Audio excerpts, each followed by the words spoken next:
I couldn't figure out how to shoot inside my car without injury or destruction. My main concern was that I wanted to add scenes in certain videos that involved car and movement, and I couldn't really figure out how to do that by myself, and I thought to myself, there's gotta be an easier way, right? Yeah, I know, it's part of the solo filmmaking / solo cinematography experience. Like, who am I going to ask my friends? After some head-scratching moments, I decided that it was time to invest in a new tool.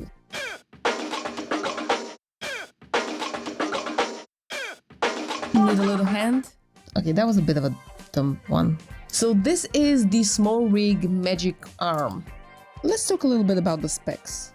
It's basically a cage and a rig attachment arm, which means you can mount a monitor, a light, a mic, you name it, to your camera, but you can also mount your camera on it, provided it meets the weight requirement. In my case, it's a cage with my smartphone in it. It has 2 1/4-inch screws on both ends, and to one end we have the super clamp attached, but you can remove it if you need to. To protect whatever it is you'll be clamping this onto, there are these rubberized pads. You can see that they've done some work on them, but that's to be expected. It's still very grippy. The construction is aluminum and steel, which makes it super sturdy, and you can feel the weight of it. It's nice and balanced. The version that I have is the 10-inch one, or 24 centimeters long when unfolded, but it does fold into this nice compact size that I think is perfect for traveling. You'll hear this satisfying sound when rotating the rosette. All you have to do is release the large central locking lever thing, and you can get the Magic Arm very loose so you can position it however you like. Then to secure it, you just tighten and make sure not only that the clamp is secure, but also that the ball heads are tightened properly. Otherwise, you get this movement and rotation when you put some weight. Now, the maximum recommended capacity is 1.5 kilograms, or I believe that's around 3 pounds. But on the website, it says that it can go up to 2.8 kilograms or 6 point something pounds. I haven't tested it with anything heavier than my smartphone with its protector case, with the base grip cage, with a couple of filters on it, so it's not super heavy and that kind of combination. I feel like that's a decent way to work with the Magic Arm. By the way, this video is in no shape or form sponsored by SmallRig. This is something that I bought out of my own pocket money. Now that we know a little bit about this handy thing, let's go and shoot a car sequence with it. I experimented for a bit with different angles and positions until I was satisfied and knew which ones are safe to use while driving and which are janky, so avoidable at all costs unless the car is parked. I found that it's easiest to clamp it to the car doors, just because there's enough area for the Magic Arm for the clamp itself to grip onto it, and make sure that I can tighten it as much as I need to without actually breaking something on the car. Another position where I found it a little bit easier to mount is on the seats as well, on the headrests of the seats. It's a little bit of a tighter spot, but it feels nice and secure once you get the right angle in. I also found that the sunshades kind of work for that as well. I mean, they are of softer material, so the dent that the clamp leaves is a little bit more pronounced, but it usually goes away after a couple of minutes. You can barely see a very faded mark that the clamp has left on it, but it's still an interesting angle that you can use, especially when the car is parked. And for this top-down view, I just happened to have a sunroof on my car, and I was able to find a spot where there's more metal versus less rubbery or plasticky part on it to clamp the Magic Arm and get this top-down view. Now, I wish I was able to get it on a bit of a wider angle. I think it would have been interesting to have a little bit more of the car and see a bit more of the pavement and movement with it, because right now it's fairly focused on where I'm sitting and what I'm doing inside the car, which is, fair enough.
And one of the best selling points of this is that it doesn't break the bank. I think I bought this one for 20 something euro, I think about 20 euro. It's a very affordable piece of equipment that actually just pays off for itself just by the multiple ways with which you can use it and how it allows you to get so much more creative with some of your shots. If my shots are going to be static, let them be static in a bit of a more interesting way at least. I recently did a video on the channel that kind of like captured an ordinary week in my life, almost, give or take a couple of extra days to film it. But for some of the shots in it, I used this thing. Like for instance, this skateboard shot, this is the SmallRig, although not paired with my smartphone because I found that stabilization is not good enough for the movement of the skateboard on the pavement, but it's with a GoPro. Kind of like the same thing, you can put a GoPro on this, make your life easier as well for some of these more extreme shots. The wheel on the shopping cart as well, this is captured with the SmallRig. Opening the door here, that's still the Magic Arm. And while I can sing praise for this all day long, there are of course some issues with it or some things that I don't particularly like about it. You have to be very aware where you place this because it can kind of damage the surface or the material. Now for the sequence with my car, it's an older car, I don't particularly mind a couple of extra scuff marks. There are already plenty present there from previous owners, so I can live with a couple of extra ones that I've added myself, all in the name of filmmaking, you know, all for the greater good. What about the greater good? The greater good. And usually most of the dents that I can see after I've removed the Magic Arm usually disappear after a couple of minutes, but every once in a while you can see a little bit of a like mark left where this has been tightened for, or just left for a long time. If you have something that's a little bit more flimsy, maybe a little bit more plasticky or thin, I would suggest avoiding to tighten this. This is a very, very strong clamp. It will easily just snap it in two or damage it enough that you would can like see the damage. Another thing that you need to make sure is that both of the bow heads are tightened as well. Now as you can see here, I can easily just loosen it, and you definitely don't want this. A couple of times where I've had the B-grip cage attached to this, and when I've tried to swivel it around or just position it in a different way, this thing I was able to unscrew it a little bit. If this thing is screwed halfway or is loose in this fashion here, the whole thing that you put on top of it is going to swivel around and it's going to feel very loose and unsecure. Don't want to end up ruining your shot or worse, damaging your gear, especially when you are driving and filming on your own. You can react immediately because you need to pay attention to the road. These are kind of like the two things that stood out to me a little bit from the time that I've been using this. I haven't spent a lot of time with it just as of yet, so I will probably be able to tell just a couple of months down the line whether this thing just still stays this nice and rigid or it's kind of like starting to get loose on its own. Overall, I think that if you need an efficient and affordable tool to help your filmmaking, the Magic Arm is the way to go. It won't break the bank and it'll allow you to sprinkle some creativity on otherwise more static shots. You'll be able to add some more interesting angles to your films, and I think for that purpose it's perfect for solo filmmakers, and it fits in pretty much any bag, so you have yourself covered no matter how you decide to pack. I think it actually makes a lot of sense to have a couple of these in your kit. One or two would do the trick. I think the most recent example that I can think of this is in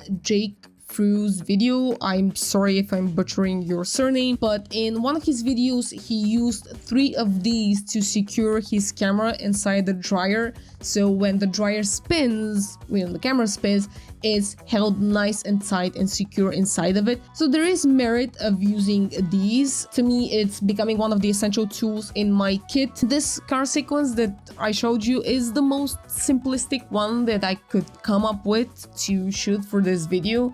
It's nothing fancy, but just think of the opportunities where you have a short film, where you have like a vlog type of video or a travel type of video, and you're alone in your car. Like, think about all of the cool dynamic shots and angles that you can get that are going to diversify and make your shots more versatile, more interesting, and more engaging to the viewer. So I think just owning one of these tools just opens a lot of possibilities for learning and experimenting. I hope you found this video insightful or helpful. If you have a SmallRig Magic Arm to give you some ideas on how you might place it inside your car, or maybe you're planning to buy it, and hopefully this gave you some ideas on how you can use it and what are the benefits or the pros and cons of using it. I don't advise on using this for exterior shots. It's perfect for interior shots where you can secure it, unless you find a way to rig it maybe with your front bumper or something like that. It really depends on what car you have. You would want one of these suction cup